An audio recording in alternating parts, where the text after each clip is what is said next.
One more to say. Coming up. Come on up now. Come on, stop me. Come on. You coming up. Hello. Welcome to House of Peach. I am one of your lovely hosts. I am Morgan Harvey, and welcome to our show tonight. Yes, we are missing a person, the lovely April. She is doing her due as she normally does. Excuse me. So she is, jet setting and doing the business, the boss stuff. So she unfortunately will not be with us tonight, but I promise you tonight will not disappoint. So as you know, our normal spiel is this. There is a QR code right there in the corner. Make sure that you scan that with your phone. Make sure that you watch, like, and subscribe. You can get all of that information specifically from that QR code. And then you will also be able to have information as far as what our events we have coming up. So, House of Peach is constantly doing new things and making changes. So we've got events that are coming up. I'm super excited about some female entrepreneurship events that we have going. And hopefully that means that I will be able to finally meet April. So give me a second, because apparently Facebook wants to, there we go. Facebook wanted to be a little awkward and not let me make sure that everybody's in here. So, hey, Lindsay, how you doing? Exactly. See, I wanted to make sure that I had folks in. So, today we are talking about paving our way to boss, and what exactly does it mean to have to do life, have to alter life sometimes, have to just go and roll with the punches. But eventually we get to a place where we have finally achieved entrepreneurship. We have finally been able to be our own boss and to be able to live and work in our purpose and in our passion. And so I am super excited for our guest today. This is the first time that I am officially meeting her. I actually know her husband as I grew up with him. We went to the same primary school. And so I just love the way, watching over the years, how he has just absolutely doted over her, how he just, loves on her and speaks so highly of her. So when I saw some amazing accomplishments that Danny was getting in the groove with, it really just allowed me to, give the opportunity to be able to, celebrate such an amazing woman and her accomplishments. What? Yes, I already answered him. Thank you. I'm sorry. I'm live. And of course, the 4-year-old wants to go. I said yes. Goodbye. Thank you. Goodbye. So without further ado, let's welcome Danny in. Sorry, guys. Hey, Danny. Sorry about that. I'm sure you know about kids, how they just pop on and just do whatever when you in the middle of trying to do stuff. So yep. I apologize. It doesn't get better. But how you doing? I'm good. How are you? It's good to officially meet you. So I had an icebreaker question for you. I like to do things a little differently rather than just jumping into, your typical interview type of questions. So my question is, what are your top 2 spots to travel to and why? Well, number 1 is New Orleans, always. Okay.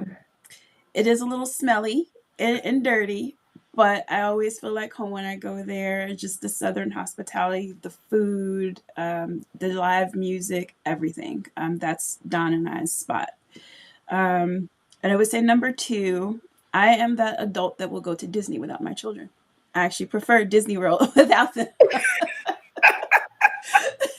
Oh, listen, I just did Disney in October. So when I tell you, I think I'm looking forward to one of those without the kids too. I feel you on that.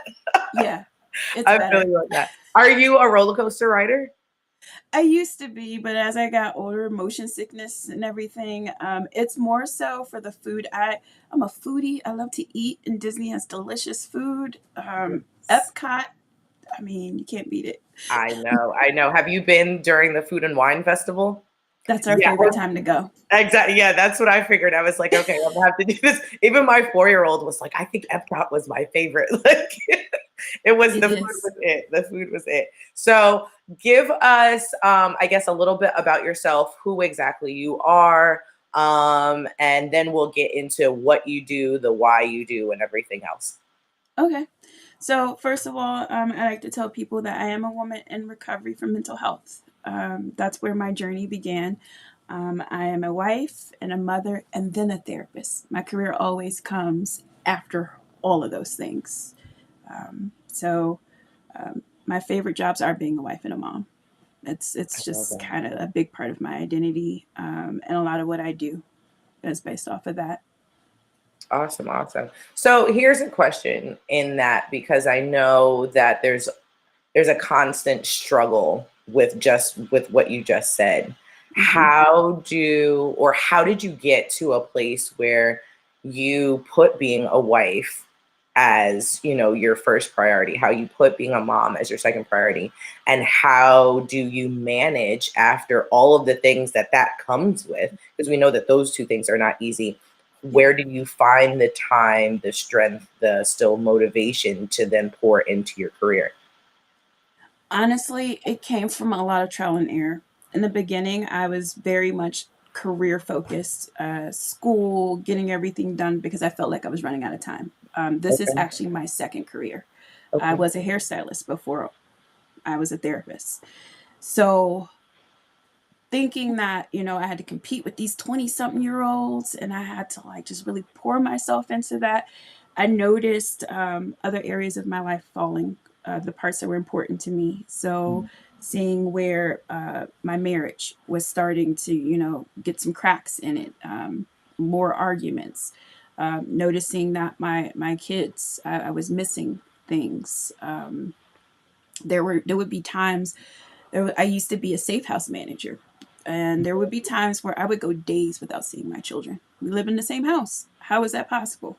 Mhm. Um, and so I had no choice but to sit down because I got sick. I made myself sick by Mhm. just going, and not resting. And when I sat down, I got like so severely sick that it was almost fatal. And what came to me was, what what would my family say about me? And what I didn't want my Mm. legacy to be was, mom worked a lot. Mom, yeah, she built this, but that's where she stayed. Or I didn't want Don, my husband, to think, that I didn't love him because throughout everything, his military career, college, everything, he has always put me first. And so Mhm. just coming to that recognition of, I started this journey because I wanted to create a legacy for my family, but I forgot about my family Right, right, in the right, building piece. right. Absolutely. So, that why didn't matter because I was just saying yes to everything. If I don't say Right. yes, somebody else will say yes to it. Um, and I had to learn how to pace.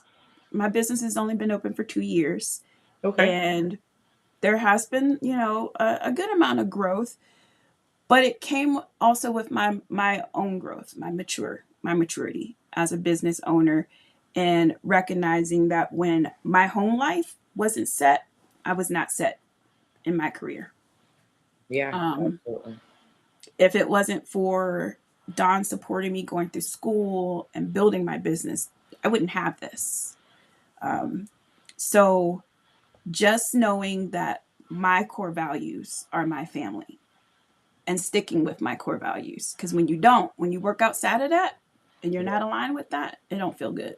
Right. Absolutely. But we see that also too when you got your priorities straight, or like you said, really set and paid attention to what your core values are, that allowed you to be able to grow in the career area. You know what I mean? That allowed, I'm sure, in your marriage for your husband to be able to support you in a different way without it seeming like it was a clash. Because I'm sure the amount of time that you're putting into your business now might be, just the same, if not more or less than what you might have been doing hair wise sometimes.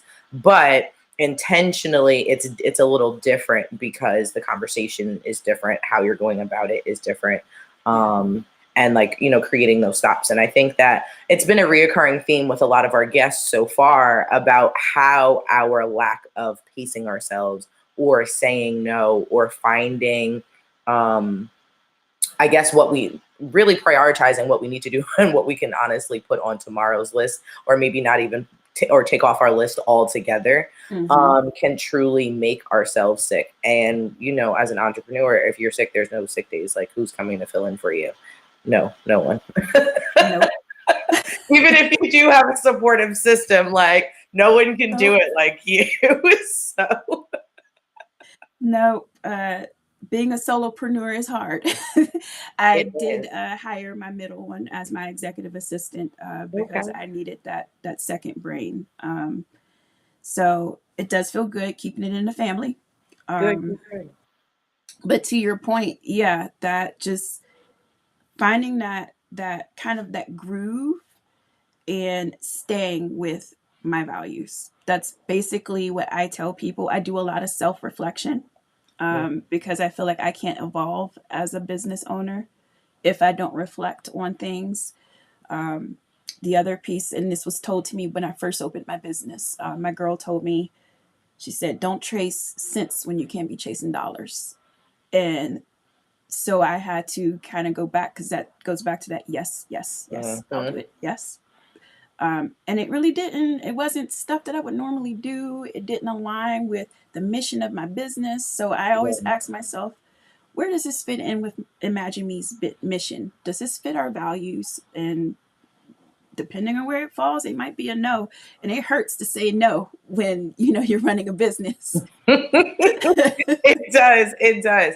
But I think one of the biggest things that I have learned, like you said, in the not always saying yes, is that not everything is for you.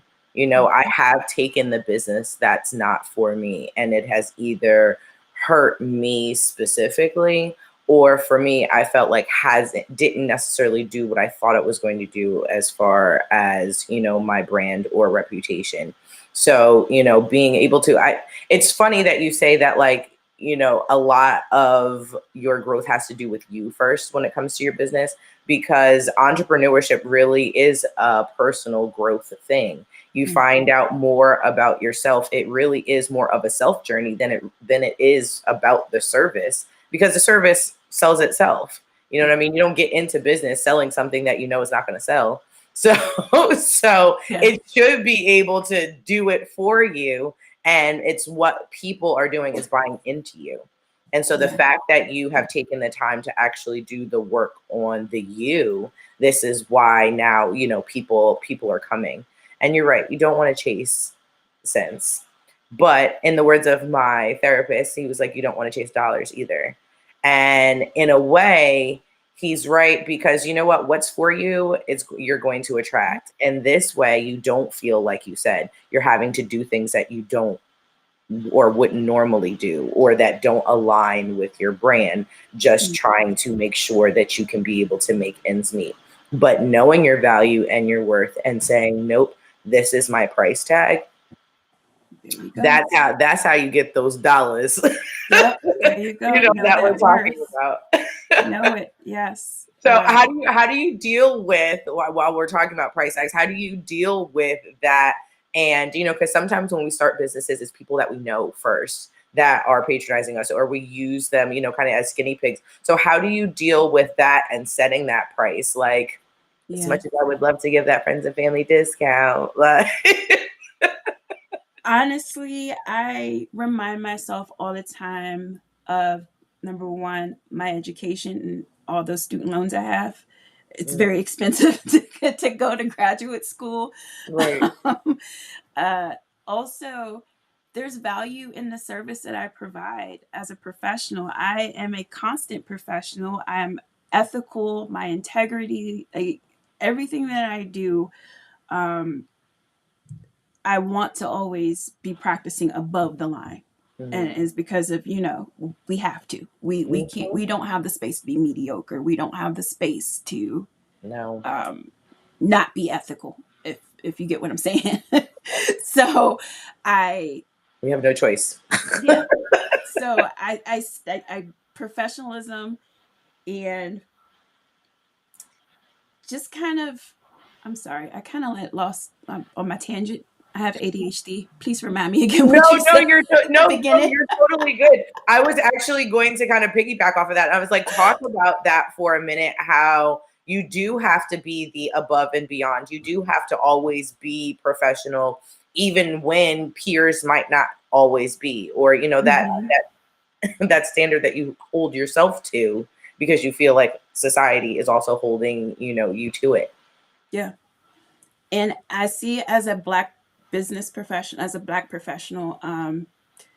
I find a lot that sometimes our work doesn't get the value that it should, Hmm. particularly from our own community. And so for me, just constantly reminding us, our community, and saying, um, we want to play with the big dogs. We want to sit at these tables. We want to be making the six figures. Um, so then we have to play that game. We have to maintain that. And we have to say that when I'm being a patron or consumer for a Black owned business, I'm going to pay you what you're worth, and I'm not going to try to hassle you and haggle your prices down. Right, And I mean, that's not to say that I won't do like pro bono or sliding scales, right, but right. it's always based off of the situation and not like, hey, sis, things like Right. Right. Absolutely. Absolutely. Let it be spirit led rather than that, yep, that nudge nudge. I love it. yeah. I love it. So let's see. Let's talk about, so you said grad school. Let's talk about college, the fact that you said, trying to compete. You did the college track a little later than the average person. What was that like? Tell us, just dive into that a little bit. Yeah, so originally I did start right out of high school. Mhm. That's where I met Don, and we got pregnant right in freshman year. So I had to take a break, do the mom thing. Life happened as it does. Mhm. So I want to say right around my mid 30s, early to mid 30s, Don had decided to go back and finish his degree.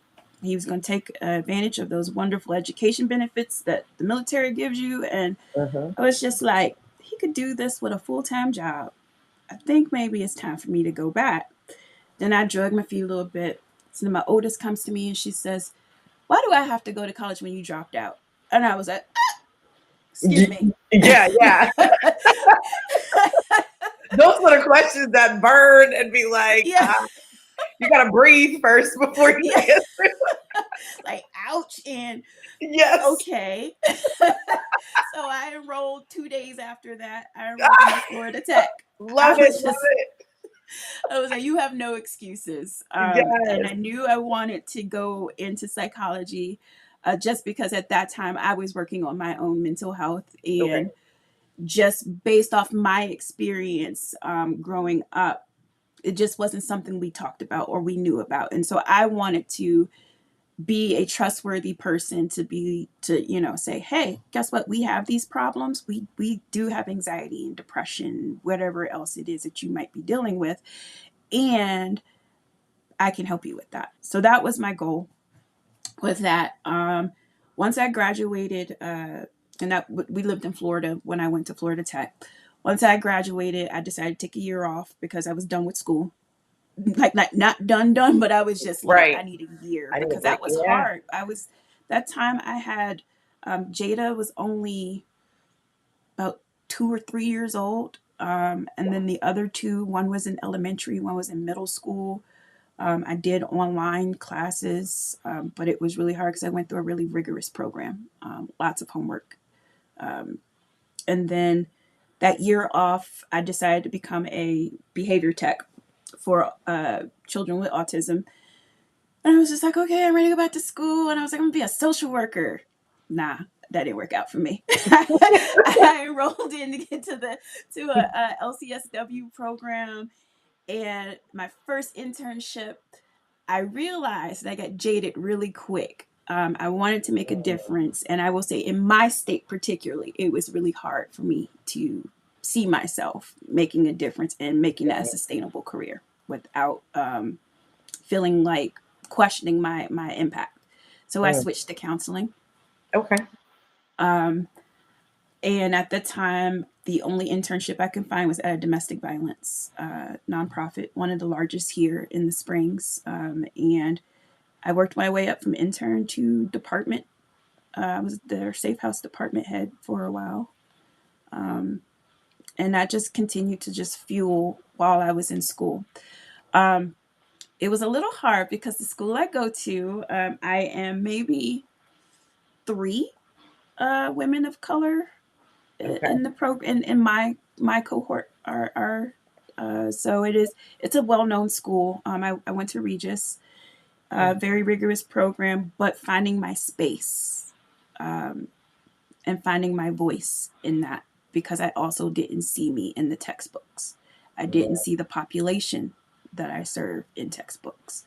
uh, we weren't case studies, and so that was a little, for a while I went through like, do I really want to be a counselor? Is this Right. something for me? This field is really elitist, very colonized, for lack of a better word, Right. which is why we don't get counseling, because it's not really appealing to us. Right. Right. And it took a professor, uh, Dr. DeBell, who to this day is one of my favorite professors, who pulled me aside and said the profession would lose out if you didn't continue. Because I went to her and told her how I was feeling Mm. about not wanting to continue the program, not having a voice or finding myself. And she was just like, that would be a loss. And I hope that you stay, and I hope that you bring yourself. And that's all she had to tell me. Mm. Bring myself. And that's what I did. Yeah. I decolonized very much of my practice. Good, good. I mean, you sound like someone who is very in tune to self, or at least has learned how to hear what you need to do, and can stay true to self. Because even when it came to social work, you know what I mean? Sometimes people are like, yo, I need a paycheck. Like, regardless of whether or not I feel like I can, make a difference, like a job is a job is a job. Yeah. But to make that decision and then still, and I want to harp on some of these hard decisions that you've had to make, because you have made them with still a family, you know what I mean, and with younger children at that time. And a lot of times, you know what I mean, there's this conversation, there's that guilt, there's a lot of things that go behind us pursuing the things that we want to do to make ourselves better, to make our households better, to even for you to being an example for your daughters. You know Mm-hmm. what I mean? Not to say that that had to have been their path, but you're not going to use, like you said, my experience as a reason for you Right. to not do something. You know what I mean? Right. So, what's that like to carry that responsibility? So I'm a boy mom, so that I feel like they get a little Yeah. different from me than what it would be if I had a daughter. What is that like to make those kind of decisions with them watching, knowing that you too are paving some kind of at least thought process, path, whatever, when it comes to who they will shape to be? Well, it's really hard because they people, like, when you become a mom, people only see you as mom and they don't see the other identities attached to mom. Like, I'm a Right. woman. I have dreams and these things I want to accomplish. So for me, it was important to first be authentic, to show them that it's for them to be authentic. And while it would be great if they all went to college, I am a parent where, you follow your dreams. And not always does it have to be my path. But I felt like by me paving a way, just them seeing me do it, they didn't have excuses. Can't say that I can't do this because mom did it. Um, Right. I did it full time job with 3 kids, no excuses. And I am a very straightforward, a very direct person with my kids. Always have been, even when they were small. Just very straightforward with why I do things. I'm very intentional in the things that I say around them. Even though I do not like school, I cannot stand school. Am I like? Can I excel at it? Yeah. Yeah. Yeah. But do I want to spend my time doing it? No. No. Right. But I'll change my language. Like, oh, I'm grateful that I have the opportunity to go to school, but I hate homework. So Right. some Right. things Right. like that. I really try because our kids learn from us first. Mhm. And whether we're trying to teach them a lesson or not, they're still watching. So I just really just mind how I carry myself and make sure I'm operating as a woman that they can look up to. Right. I also teach them to go after whatever it is, no matter if it seems just out of the blue, whether like, do you want to be an astronaut? Might be hard. I mean, we'll figure it out. Right. you know, But there's nothing you can't come to the table and say, hey, I want to do it, and we can't do it. Yeah. yeah. Absolutely. And that was the other reason for me going back to school is just like, no, yeah. I realize where my privilege lies. I realize that I have a partner who, I have the privilege of being able to not work and go to school. I had that. I had the privilege of someone being able to sit at home and watch the kids while I went to classes that didn't get out till 11 p.m. Those are privileges I recognize that I have. Mhm. Um, and with that, I'm still showing my kids like mountains, roadblocks, there's a workaround for it.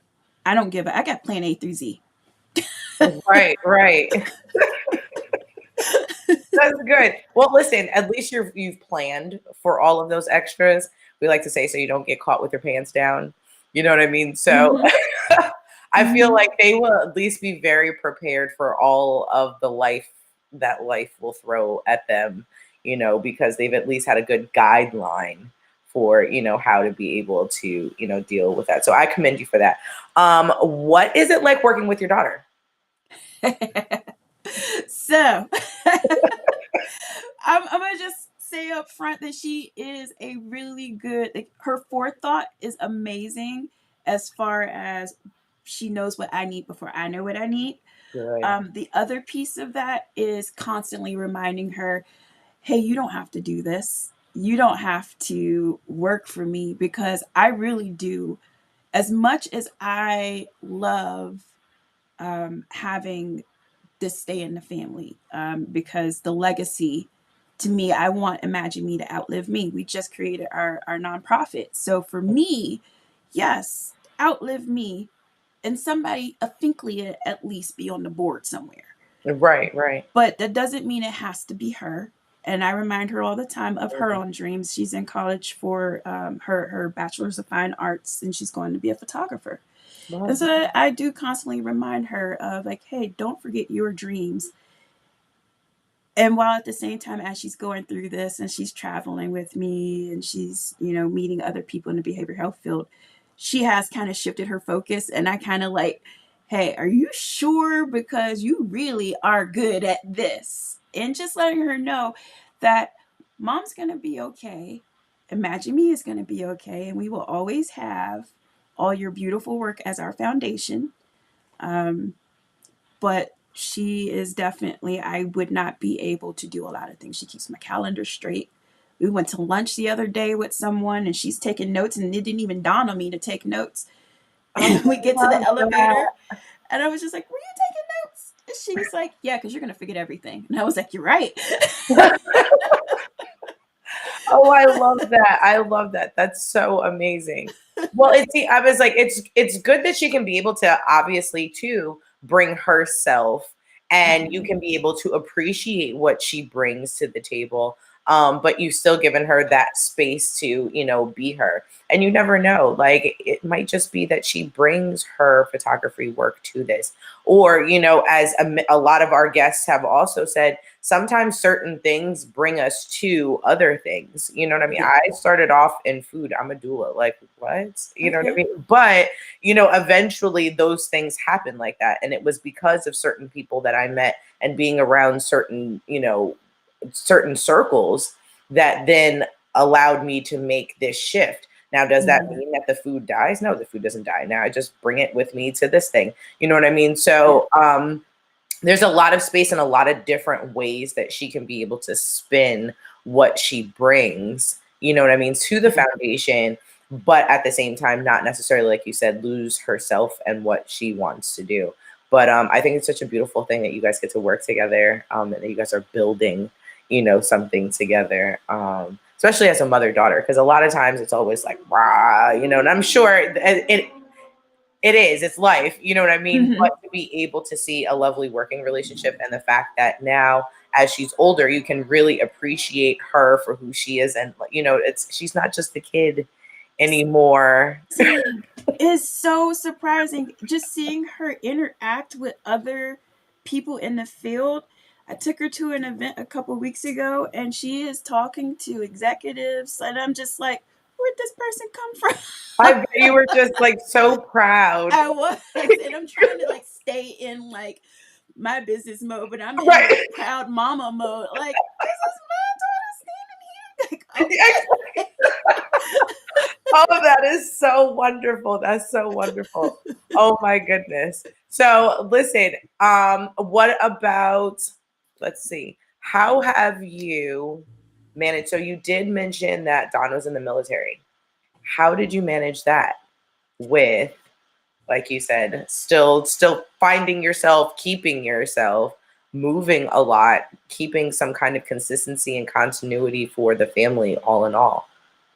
my faith above all. Mm. I had to very much stay connected to my faith. It was really hard, especially dealing at that time is when my mental health was at its worst, where because Don is my best friend, my partner, like everything. And so it'd be times where he would be gone and it would be hard.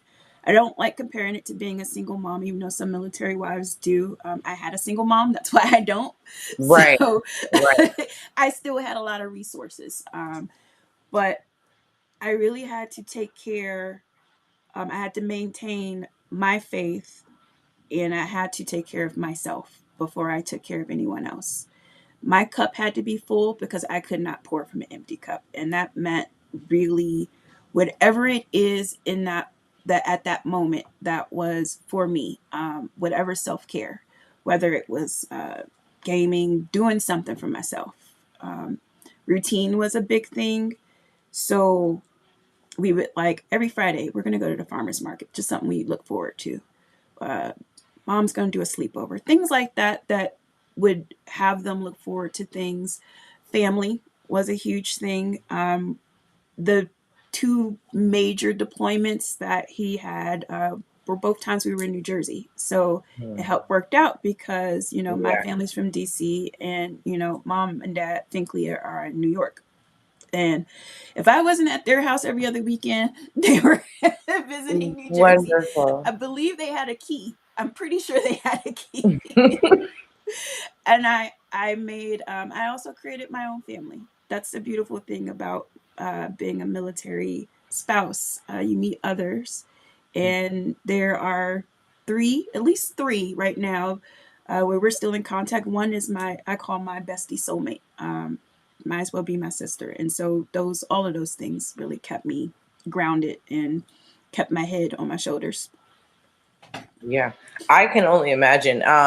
I have a few very close friends who are military wives as well, and I know that that's definitely not an easy feat. I like to say thank you for your service as well, because you are giving, the best parts of you for someone else and praying that, they come home, you know what I mean? And I'm sure building a family, having, children, and still then having that loom is has got to be a thing. What was it like when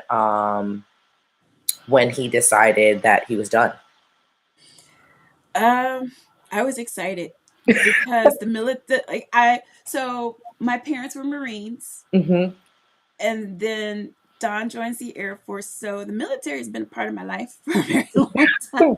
Okay, so you had a little bit of an idea. Okay. Yeah. And just knowing what his future plans were, I was so excited to see him finally do the things that he wanted to do. Because he did sacrifice a lot going in. Because, like I said, we had a baby really early. And what do? Uh, you put things on hold and you take care of your family. And I'm really thankful to him for that. So it's just seeing him. We talk a lot because we love the book The Alchemist. That's one of our favorite books that we have together. And we talk about him living his personal legend and how beautiful it is to just watch it and not have the military in it. Also being able to choose where we live. Oh my goodness. Yeah, I'm sure. We have not been able to choose where we've lived. So we've lived in 5 states. Uh, he retired here, so we're still here, but we're looking forward to, you know, branching out and just starting roots somewhere else and just, I can't wait. That's awesome. What is it like, I guess now supporting him in a different role? Like you said, he is someone who always puts you first. So now what's it like for him to not have to do, but now he can kind of choose to do what he wants to do? Well, you know Don. So I will say he is a constant fixer. So even though he should be like babe, just go ahead and do your thing. He still will, he likes to fix, and he's very much he's a great provider. Um, and he don't ask sit down. I'll say that. I'll say that. But it's a good thing. It's a good thing. It's like I mean, we have our moments when we're like tonight tomorrow's my birthday. We're flying out to Cocoa Beach. So tonight we're, gonna grab a hotel close to the airport. And I'm just like, so this is when we have our chill, our time. yes. But like this, when he first retired, I will say that there was a huge adjustment because that's when I was just getting into my career. Mm. And he wasn't used to me having a schedule and having a calendar and saying, "Hey, babe, did you check my calendar?" And it's just like, "What? Yeah, Who? What?" right, exactly. Wait, you have something other to do than the house stuff? Like, yeah. Yeah, I do. Cool stuff, kid stuff. Like, Yeah. So that was the absolutely. adjustment piece. We've learned how to kind of combine our schedules. We do our Google Calendar, the family calendar. Um, a lot of reminding. Hey, babe, remember? Babe, remember? And we remind each other a lot. Lots of grace in the Yeah, area because he's also decompressing from being in the military and now coming to civilian life. absolutely. And like even like the language is different, the work environment. And so I love knowing something, and when he asks me like, "Hey, can I ask you a question?" I'm like, yeah, finally. I love it. I love it. I was obviously the great, like you said, the grace is so necessary. I feel like any kind of relationship, but especially when you guys are going back and forth, like the grace was necessary. I'm sure as you were working on a lot of your healing, Yeah. I'm sure as a partner. I know for myself, and as I've worked on things and I've been now doing a lot of self reflection, I know that when I was in the thick of my postpartum depression and dealing with abandonment issues, I definitely was not bringing my best self to the situation.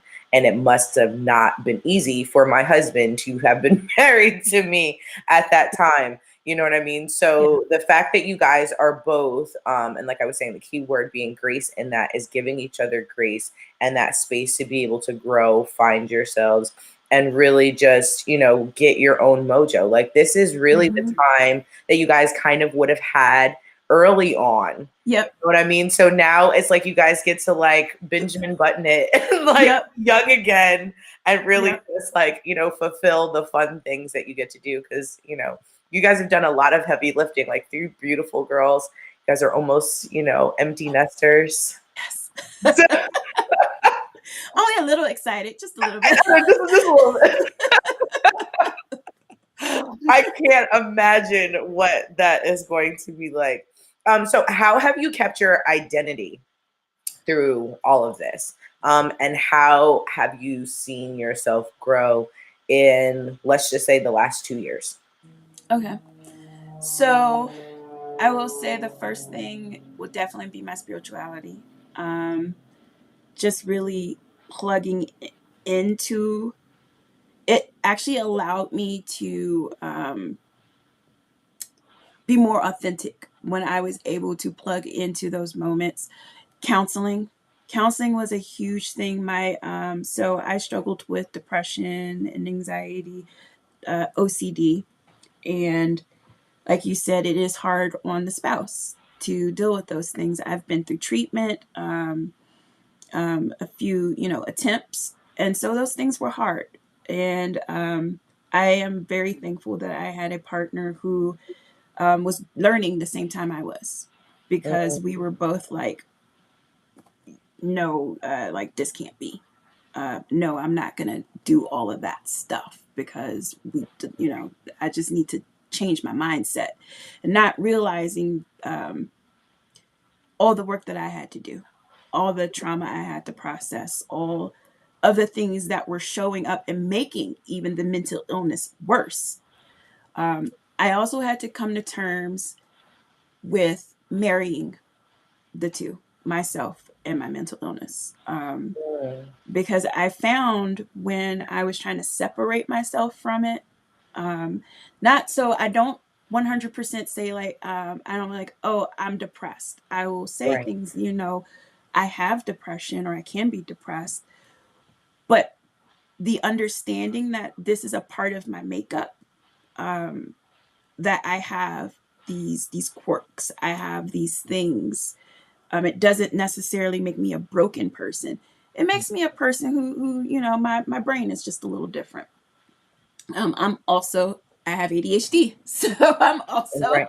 very much, and that's a hard thing for a spouse to deal with too, because just the constant like regulating my emotions or trying to think about what he's going to say before he says it, and it's totally off. Yeah. Yes. So just understanding those parts of me and not being ashamed of it, taking care of it, because that's my responsibility. The trauma wasn't my fault, but the healing is my responsibility. Maintaining the boundaries for myself, because boundaries are more about me than everyone else. So recognizing what are my actions next, and knowing that when my actions have not been aligned with my authentic self, my values, my core values, who I am as a person, that's when things didn't go right for me. I can look back and see those moments in my life where I was working out of line with who I am and what I believe in. Right. Oh, lots of journaling. I did a whole lot of journaling. Okay. I know it's not everybody's bag, but I love to journal.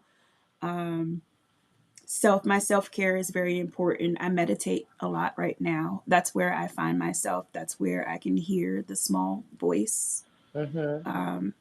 I believe that a lot of things that I do are, and some people think I'm crazy when I say it, but like some things that I believe in, that some things that I do are divinely driven.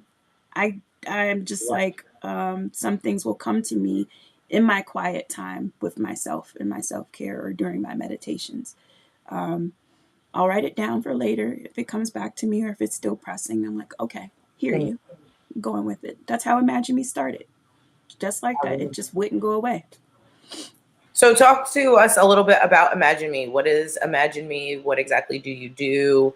Is there a website? Can we donate? All that good stuff. So Imagine Me, right now, it's a counseling practice. It really just started off as a way for me, as a platform for my podcast. And I wanted to help others to imagine themselves the way they loved their loved ones, imagine them, the way their creator imagines them. A lot of times the voices that we've had throughout our lives that have been negative, that have painted us not in our true, authentic selves, we show up that way. Pretty soon that becomes your voice. And that's how I was showing up in the world. Even when I became a department head and I'm making all of this money, which is what you want to do, right? That's your goal. Why am I so unhappy? Right. Why can't I just, I should be ecstatic, but, and I wasn't. And it's because I didn't see who I was. I was stuck on like, well, I experienced this, I went through this, I did this, I said this, and that was who I was. Right. And through my healing, I kind of unwrapped myself, untangled myself from those things. So Imagine Me was about my journey, and I was hopeful that others would see that. I also wanted to bring forward some mental health terms, or we all talk about mental health but not like mental illness. Right. We talk about like the maintenance, but we never talk about why you need it.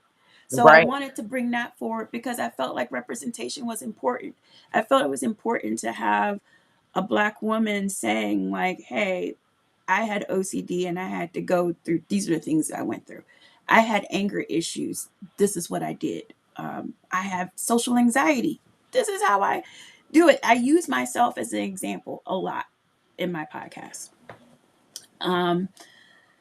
Then when I got the counseling piece, which I'm still working out right now, right? I'm thankful that my books are full. I'm deciding to keep just a client load, a really small client load, and doing mostly groups. I love to do groups. Therapeutic groups are my jam. So, Okay. I was like, I guess what's different with a group versus one-on-one? Because I've actually never done a group therapy session before. So what is that like? so I personally feel that if you are counseling curious, try a group. Groups will also tell you a lot about the practice because your facilitators they're representing the practice. And then the group members, the people that they attract, that also tells you about the practice. I feel safer in groups. It was kind of my break in through counseling, getting comfortable with using my own voice, getting comfortable with being able to be vulnerable in spaces. And when you can do that amongst a group of people, it's smooth sailing in counseling. Okay. So also there's the added benefit of knowing that you're not a monolith, you're not an anomaly. People out here are going through the same things. A lot of the groups that I run a mama's group for moms of all stages and any type of mom. If you're an auntie and you take care of kids, come here. Anger management, I'll do that. I do a lot of addiction recovery groups. I feel honored to be in that space because that is not my story, and it is a hard field to get into when that's not your story. So I always go into that space and letting people know that, number one, addiction's not my story, but I'm honored that you would allow me to share this space with you. Right. Wow, wow, wow. So I was like, you are doing a lot of, is this virtual? Is this a combination of in-person and virtual? It's both. So the anger management class is virtual and in person. We're actually starting a bully group, which will be 100% in person. It's for the local schools. We all have a junior and a senior group. That was Jada's idea. So she helped me create the group. So I was like, let's do it. I love it. Exactly. See, still keeping it in the family. Yeah. I love it. The mamas group is mostly in person. I do a hybrid because I do know it's hard as a mom to make it out to those types of things. And we do have a Mother's Tea coming up the day before Mother's Day, where we'll have a guest speaker who I'm really excited about. And all of the groups are either grant funded or can be paid through by insurance. And since I don't have a actual building yet, my landing space is with Chrysalida Inc. and they are in Colorado Springs. Wonderful place where the CEO is Glory McDaniel, and her whole staff is bilingual. So I'm working my way up to learning Spanish. I love it. You are forever learning. I love this. I love I it. am I think I'm going to be learning till the day I die. I am a constant. I love to learn. I just don't like school, but I love to learn. Listen, I am right there with you. Don't make me have to sit down at a desk, but trust me, I'm gonna learn something. Yep, and I learn from everybody. Everybody. Absolutely, absolutely. Well, that's wonderful. So, are you licensed for? You're licensed for what states?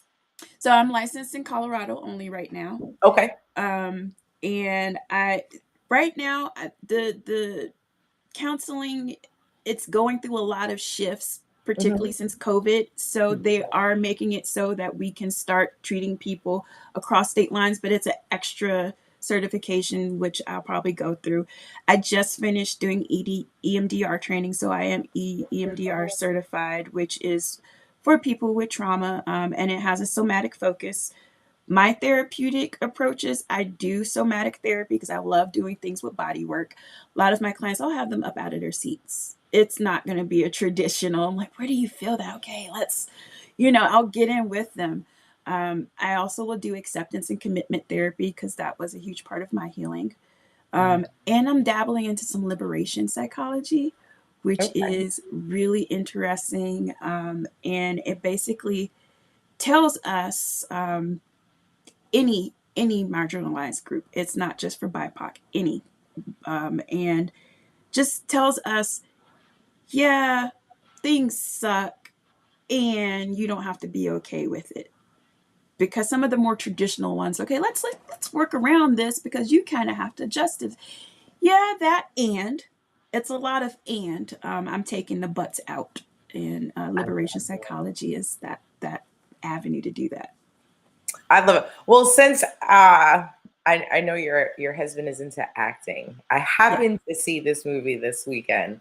I think you guys would probably both like it, but you would appreciate this even more based upon that. Have you seen the American Society of Magical Negroes? No. So I read the review and like someone had given it like a 1 out of 10. But when I started to read the review, I was like, oh, this person is butthurt and just angry. Makes me want to watch this even more now. Okay. So when I tell you turned it on and really just talked specifically about taking out all of those buts and just making it what it is. And I will just say this because I don't want to spoil it, but the main character gets to a point where he's like, I'm 27 years old and I just realized that I belong in this world. And, and it was that, and I don't have to make an excuse or make someone else feel more comfortable to validate my existence. Like, no, I'm supposed to be here just as much as you. So it's really about taking all those butts out. So I think you guys would like really, really, really enjoy it. Okay. Really enjoy check it out. So my last question for you, this will be fun. What do you like to do in your spare time? I like to game. Believe it or not, I am an avid gamer. People normally they see like this put together person. Normally I'm upstairs in my room with a headset on and I'm like, okay. Have you always been a gamer? I was in high school and then I stopped for a while. That's how I met Don because I am a gamer. Yeah. Okay. So look, what do you guys like to play? So we just downloaded this cowboy vampire game that we were gonna get to together. Okay. But we both play RPGs, role playing games. So he brought his Dreamcast to school, and I was just like, he was one of the first guys where I mean, because I grew up in the '80s. I'm an early '80s baby, and so I came to him and I was just like, oh, I like the game too. And he was the first guy who was just like, oh, really? Here, let's play this game. It wasn't like, oh, I bet you only play Mrs. Pac-Man or Right, right, right. or Tomb Raider. No, he was just like, oh, for real? Okay. And so we will sit right next to each other. We have two. One day I'm gonna take a picture. We have two TVs in our room, and we will sit next to each other and game like the nerds that we are. Oh, I love it. I love it.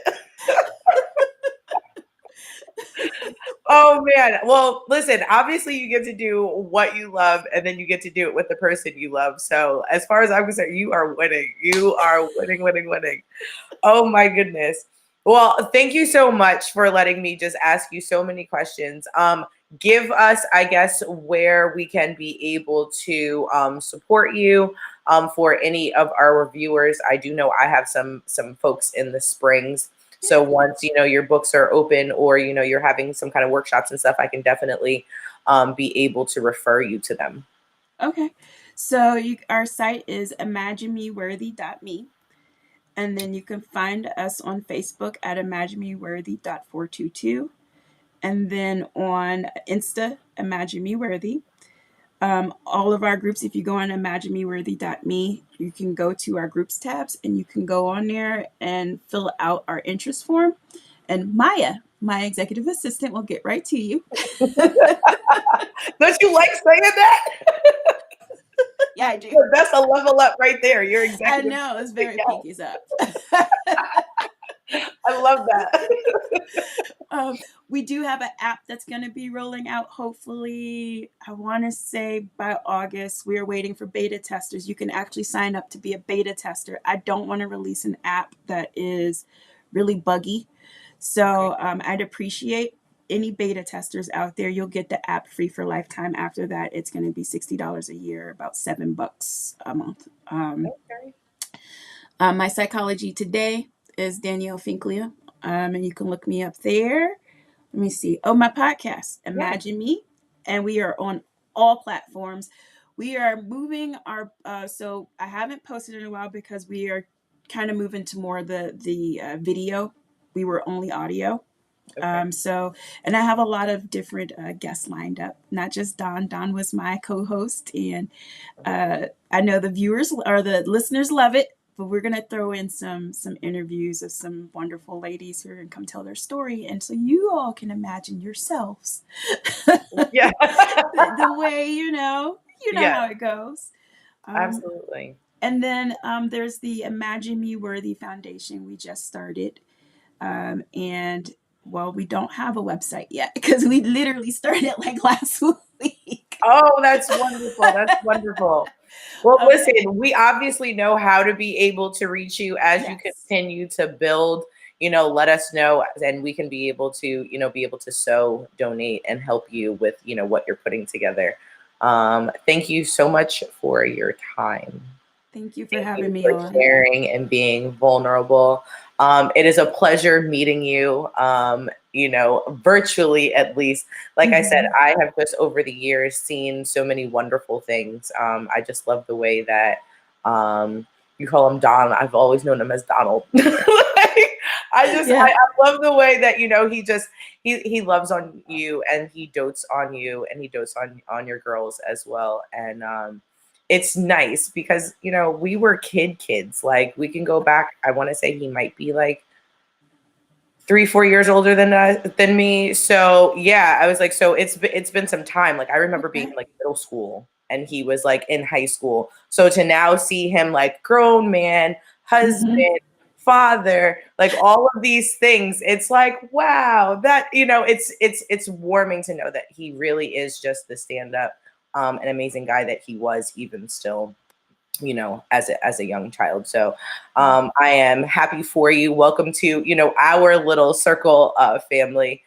And again, thank you so much. If you guys have not already liked and subscribed and shared this episode, make sure that you do. The QR code is there. We are here every Tuesday at 7:15 faithfully. Next week, we will be back at 7:15 and we will have our lovely co-host April back with us. She, like I said, was over here. Thank you, Rita. Rita said she loves the conversation and that spiritual growth is an important message and is important in marriage. Excuse me. Yes, it most definitely is. But yeah, we will be back next week. It is the beginning of a whole new month. We have amazing guests. We get to put a pin now in Colorado for Danielle. We've had a lot of people out there on y'all's end, you know. Okay. It's been really nice so far. So without further ado, thank you so much for coming to House of Peach, and we will see you next week. All right. Bye-bye. Thanks again. I appreciate you.